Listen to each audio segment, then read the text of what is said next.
টিস টিস আর শীতেছে জাকির হোসেন লিটন পরিচালিত এফআই মানিক নিবেদিত কোটি টাকার কাবিন।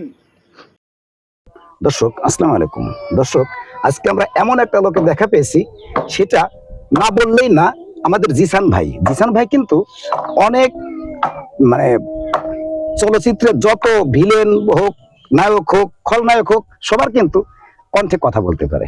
অ্যাকচুয়ালি এটা কপি করতে পারে। তো জিসান ভাইয়ের সাথে আজকে আমরা কথা বলবো। জিসান ভাই কার কার কথা কপি করে বিষয় চলেন আমরা দেখে আসি। জিসান ভাই, আপনি কেমন আছেন? জি ভাই, আসসালামু আলাইকুম। ওয়ালাইকুম আসসালাম। আচ্ছা, আমরা শুনেছি যে আপনি নায়ক, নায়িকা এবং ভিলেন সবার কথা আপনি কপি করতে পারেন। এই বিষয়টা কি সত্য? যে এটা সত্য। আমি এটা 2002-3 সালের থেকে এটা নিজে প্র্যাকটিস করছি। আচ্ছা, বাংলা মুভি দেখে বাংলা মুভিটা আমি অনেক পছন্দ করতাম। জি। আর বিশেষ করে আমার সর্বপ্রথম যে ছবিটা ছিল দস্যু ছবি, জি। এটা আমার ঝিনাইদহ সদর হাটগোপালপুর মানিক ভাই নামে একটা হল ছিল, ওখান থেকে আমি এটা প্রথমেই আমি প্র্যাকটিস করছি। আর আচ্ছা আচ্ছা, বাংলা মুভিটা আমার জনপ্রিয় খুব, আর অনেক ভালো লাগে আমার দেখতে। আর বিশেষ করে ভিলেনের ডায়লগগুলো আমার অসাধারণ, মানে বলে বোঝাতে পারবো না যে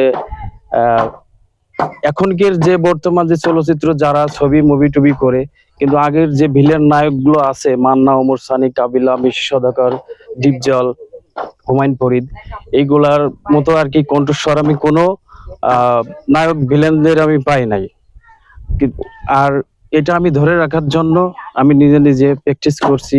আচ্ছা। আর বিশেষ করে আমি একটা গরিব ঘরের সন্তান, এজন্য ভাইরাল হওয়ার মতো কোনো সামর্থ্য নাই, আর এমন কোনো মিডিয়া আমার সামনে আজ পর্যন্ত আসে নাই।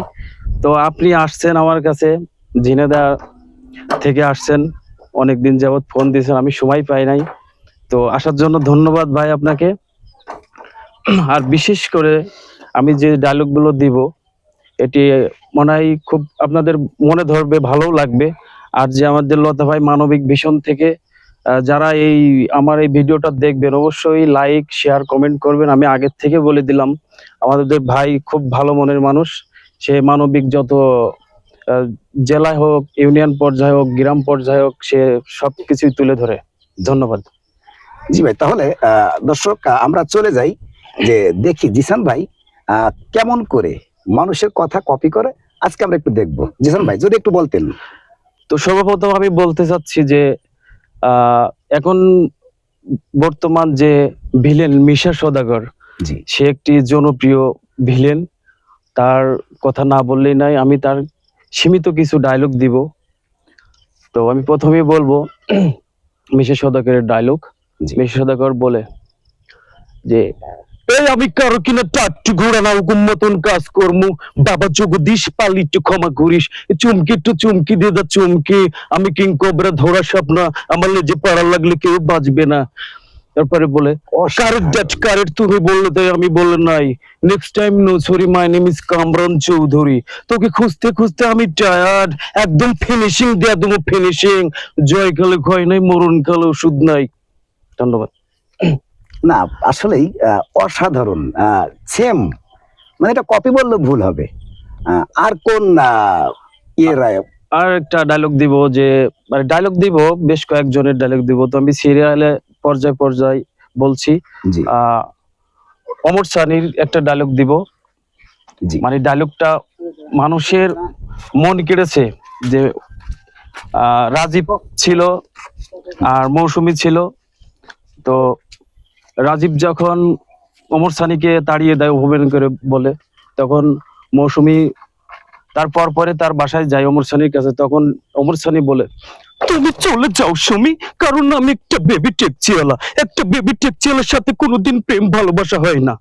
তারপরে তার আগের যে পর্বটা, সে রাজীবকে বলে, মিস্টার আরিফ চৌধুরী, আপনি ভুলে যাবেন না, আমরা গরিব হইতে পারি কিন্তু আমাদের মান সম্মান আছে। অসাধারণ। আর একটা শুনি আমরা। আরেকটা ডায়লগ দিব, মিজু আহমেদের ডায়লগ। জি। সে একটা মানে এসআই কনস্টেবল, যাই হোক, একটা ইন্সপেক্টরে বলে, বাবা ইন্সপেক্টর, আবার $1 কোটি, এবার আপনার হাত পেয়ে ফেললি, শালি স্যার আর যদি ভুল করেছি একদমই কাবা কাবা করে ফেলবো। অসাধারণ। আচ্ছা, আর কার ডায়লগ জানেন? আরেকটা ডায়লগ দেব, ডিপজল, সে ঢাকার কিং, ধরতে গেলে গাবতলের কিং, সে ডিপজল বলে, ওই মাগার কোনো ঘুষ খাইবার চায় না, ওই হচ্ছে বিপ্লব, একদম সিস্টেম করে ফেলামো, জানোস না ফুল মেয়া কোনো জেল হাজতে যাইবার চায় না। পরে আম্মা জানরে বলে, আম্মা জানের একটা চিত্র বলে, ওই আম্মা জান তুই সবারে সব দান করিয়া আমারে বেহেস্তের চাবি দান করলে আম্মা জান। আচ্ছা আচ্ছা, আমাদের চলচ্চিত্রের সব থেকে সুন্দর যে নায়ক আমরা মনে করি আমাদের বয়সে, সেটা হলো আমাদের মান্না ভাই। ওনার কোন হ্যাঁ। ডায়লগ জানেন কিনা? মান্নার কিছু ডায়লগ জানি, আমি ডায়লগ অনেকগুলাই জানতাম, অবশ্য অনেকদিন প্র্যাকটিস করা হয় না, তারপরেও ধরে রাখছি। মাঝে মাঝে অনেক প্রোগ্রাম হয়, আমার বন্ধু বান্ধব আছে, এরা ইনভাইট করে, এগুলো ধরে রাখি। একেবারে তো ছেড়ে দেওয়া যায় না, সমাজে বসবাস করতে হলে তো এগুলো ধরে রাখতে হয়, ঐতিহ্য। অবশ্যই।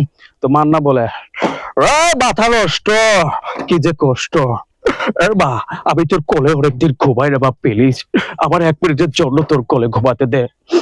তারপর একটা ডায়লগ আছে বিল্লাল মিশরি নিয়ে, বিল্লাল মিশরি সোনার বাচ্চা পারবে আমার জীবনের স্মৃতিটা মুছে দিতে।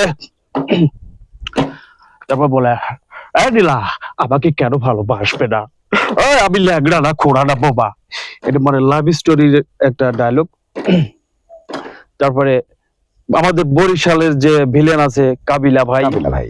তো তাকে দেখতেই একটা অমায়িক, মানে ভাষার ভিতরে সে যে একটা ভাষা ব্যবহার করে, একজন হচ্ছে দুর্নীতি করছে, কাবিলা ভাইয়ের সাথে দুর্নীতি করছে, তখন কাবিলা ভাই বলছে, কিরিয়ালার পোয়ালা ক্রিমিনাল, ওই দালালের বাচ্চা, সুপার মাইজা কান্দিলি লিখুইয়ালা মালার পোয়ালা। তারপর বলে, আরেকটা ডায়লগ আছে, একজন কাবিলা ভাইরে মানে থ্রেট দিছে, কাবিলা ভাই বলছে, মরি 8টা পুলা 7টা বাড়িয়াটা রানিং, ওই মারু। তারপর একটা যে মাজারুল ইসলামের কথা, মানে হয়তো আমার খেয়াল নাই, বলছিলাম আপনার হয়তো খেয়াল নাই, যে মাজারুল ইসলাম যে মুভির প্রচারটা করে, তা আমি তার একটা ডায়লগ দিব। মাজারুল ইসলাম বলে, আর শীতেছে জাকির হোসেন লিটন পরিচালিত এফআই মানিক নিবেদিত কোটি টাকার কাবিন। অসাধারণ। তো আসলেই আপনার এই প্রতিভা আসলেই এইটা ভোলার না, এবং আমাদের দর্শকদের উদ্দেশ্যে কিছু বলতে চাইলে বলতে পারেন। আমি দর্শকদের একটা কথাই বলবো, যে আমার এই ভিডিওটা যাদের সামনে যাক, অবশ্যই আপনারা বিবেচনা করে লাইক শেয়ার কমেন্ট করবেন। আমাদের মানবিক ভিশনের আমার বড় ভাই লতা ভাই, সে একজন অমায়িক লোক, মানে আমার আত্মার আত্মা, এক কথাই বলতে হয়। সে তার যে চ্যানেলটি অবশ্যই তুলে ধরবেন, সমাজে যে অনলাইন যে সাপোর্টে সে আছে তার বেশি বেশি করে সাপোর্ট করবেন, লাইক শেয়ার কমেন্ট করবেন। আমার ভাইয়ের চ্যানেলটা মানে যেন তাড়াতাড়ি উঠতে পারে, এটাই আমি দোয়া ও শুভকামনা রইল তার প্রতি। তো দর্শক, আজকের বিনোদন এই পর্যন্তই। ভালো থাকবেন, সুস্থ থাকবেন, আল্লাহ হাফেজ।